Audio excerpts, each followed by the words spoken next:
How you doing, good people? This is the 8-Bit Animal. Okay, so arguably one of the most hyped yet disappointing titles on the NES was The Simpsons Bart vs. the Space Mutants. Everyone can agree that that game wasn't a very well put together video game. So, it was kind of surprising that a sequel was announced.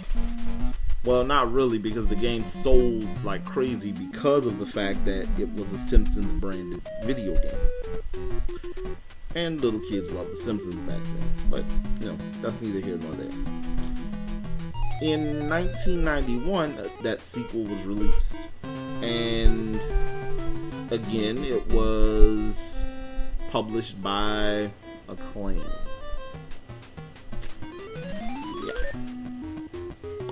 Well, this one improved on,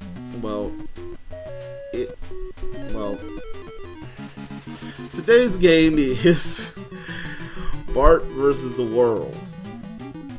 Okay, now in Bart versus the World,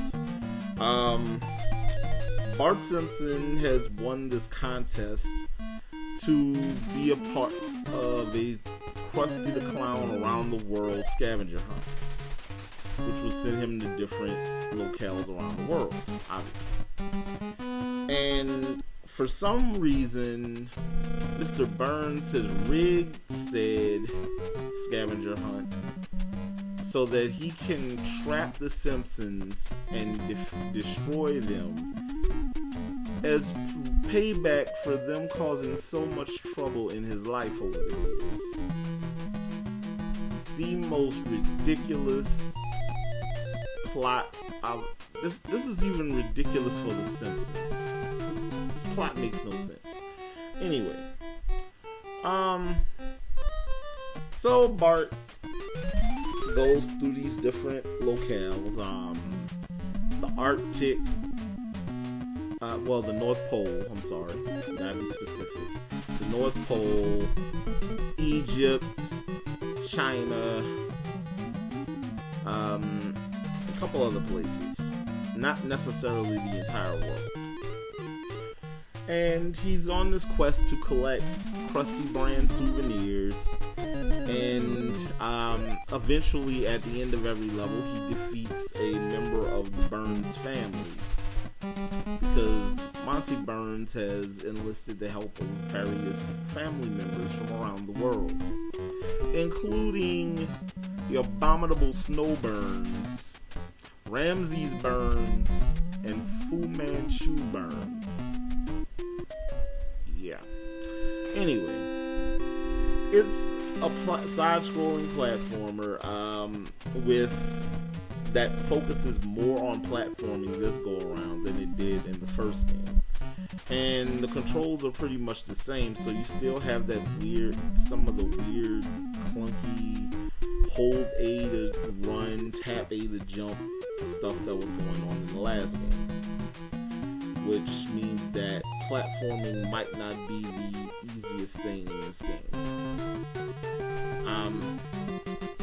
You collect weapons and Slurpees to keep yourself alive throughout the game, and all in all, if you like Bart vs. the Space Mutants, you'll like Bart vs. the World. Bart can defend himself at different points. He powers up and becomes Bartman at different points in the game. It's not a permanent change, but it's kind of like a Starman in Mario or the sparkly televisions in Sonic the Hedgehog. Although not as fun, but as far as the graphics, it's pretty much on par with Bart vs. the Space Mutants. It's not the prettiest thing in gaming, but it is what it is. And finally, the sound. Pretty much every piece of music in this game, except for like one or two, is a variation or some kind of slight adjustment to the Simpsons theme. So if you like the Simpsons theme, you're going to hear it a lot throughout this game. Again, unless you're a die-hard Simpsons fan, you really don't need to play this title. And even now, some 20 odd years later, it's definitely a little bit worse than it was when it came out in 1991. So yeah, Bart versus the Space Mutants isn't really worth anyone's time. Glad this isn't my copy. Yeah. This has been the 8-Bit Animal. I'll catch you beautiful folks tomorrow.